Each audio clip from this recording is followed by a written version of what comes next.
February 15. Growing in boldness. I want you to know, brothers, that what has happened to me has really served to advance the gospel, so that it has become known throughout the whole imperial guard, and to all the rest, that my imprisonment is for Christ. And most of the brothers, having become confident in the Lord by my imprisonment, are much more bold to speak the word without fear. Philippians chapter 1, verses 12 through 14. What must have looked like a tragedy turned out to be just the opposite. When the Philippian church learned that Paul had been imprisoned in Rome, they were surely greatly concerned. Some may have even panicked, worrying that the gospel's influence would decline because its great teacher and apologist was shut away, unable to travel. It was a disaster for the gospel, wasn't it? Paul himself had a radically different perspective on his imprisonment. Underpinning all that he wrote was an unshakable confidence in God's providence. For, as he wrote to the church in Rome, if God is for us, who can be against us? Understanding that he had been placed in prison according to God's plan, Paul was able to be an optimistic prisoner and a joyful servant, looking to the well-being of the church and not to his own predicament. For Paul, it was imperative for the church to understand that his imprisonment was not hindering the gospel, but furthering it. Being a prisoner was simply another opportunity to proclaim the good news of Jesus Christ. What had happened had really served to advance the gospel.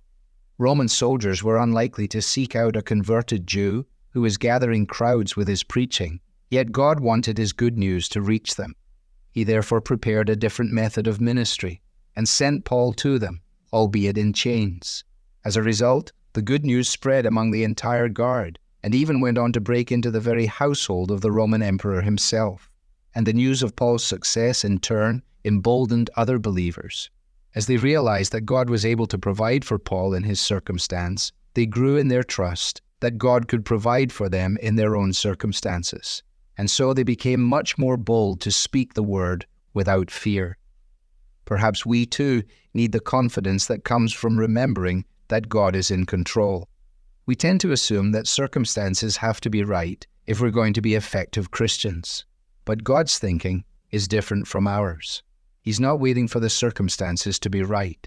He's committed to using his people for his glory, even when the circumstances appear less than ideal. And he's able to use those circumstances to further the cause of the gospel. We would do well to spend less time trying to change our circumstances and more time growing in boldness and speaking the word without fear.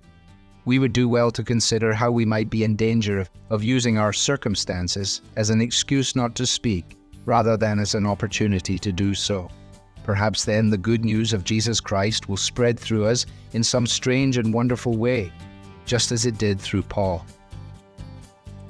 Devotional material is taken from the Truth for Life Daily Devotionals, copyright Alistair Begg, published by the Good Book Company. This reading was digitally created for Truth for Life and is used with permission. For more clear, relevant Bible teaching, visit truthforlife.org.